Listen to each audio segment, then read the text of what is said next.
Sugar, BP, கெட்ட cholesterol, thyroid இந்த 4 நோய்க்கும் மாத்திரை சாப்பிடக்கூடியவங்க மட்டும் இந்த வீடியோ கடைசி வரைக்கும் பாருங்க. ஓகேவா?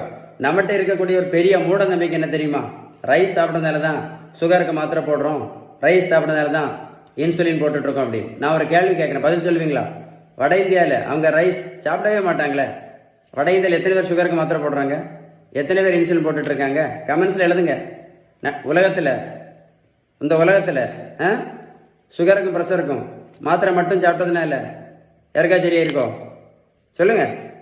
நடைபயிற்சி மட்டும் பண்ணதால யாராவது சுகர் மாத்திரை நடத்தியிருக்காங்களோ?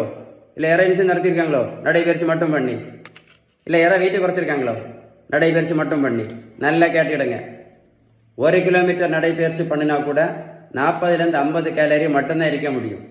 அதில் நடைபயிற்சி மட்டும் பண்ணி எந்த மாத்திரையும் நடத்த முடியாது. வெயிட்டு கண்டிப்பாக குறைக்க முடியாது முடியாது முடியாது. ஒரு பேப்பரில் வேணால் எழுதி வச்சுக்கிடுங்க. சரி தானே? சிறுதானியம் மட்டும் சாப்பிட்டு யாராவது சுகர் மாத்திரை நடத்தியிருக்காங்களோ? இல்லை யாராவது இன்சுலின் நடத்தியிருக்காங்களோ? சிறுதானியம் மட்டும் சாப்பிட்டு. இல்லை யாராவது வெயிட்டு குறைச்சிருக்காங்களோ? சொல்லுங்கள் சொல்லுங்கள். வெந்தயம், ஆவாரம் பூ, முக்கரட்டை கீரை. இப்போ முக்கரட்டை கீரை, கொய்யா இலை, மாங்காய் இலை, கிரீன் டீ, சிறு குறிஞ்சான் பொடி. என்ன பொடி? சிறு குறிஞ்சான் பொடி, கரிஞ்சீரகம், கறிவேப்பிலை, நெல்லிக்காய் ஜூஸ், நாவல் பழம். இது எல்லாமே நல்லது தான். நான் என்ன கேட்குறேன், இது சாப்பிட்டதுனால யாராவது சுகர் மாத்திரை நடத்தினாங்களா? இல்லை யாராவது இன்சுலின் நடத்தினாங்களா? சுகருக்கு ஒரு மாத்திரை போட்டுட்டு இருந்த சுகர் பேஷண்ட் இப்போ 4 மாத்திரை போட்டுட்டு இருக்காங்க. சுகருக்கு மட்டும் மாத்திரை மட்டும் போட்டுட்டு இருந்த சுகர் பேஷண்ட் இப்போ இன்சுலின் போட்டுட்டு இருக்காங்க. இப்போ வெந்தயம், கறிவேப்பிலை, கரிஞ்சீரகம், மாங்காய் இலை, கொய்யா இலை, சிறுதானியம், யோகா, மெடிடேஷன், நல்ல மிளகு. நல்லா கேட்டுடுங்க. மருத்துவத்தில் உள்ள ஸ்டாண்டர்ட் புத்தகம் ஹாரிசன்.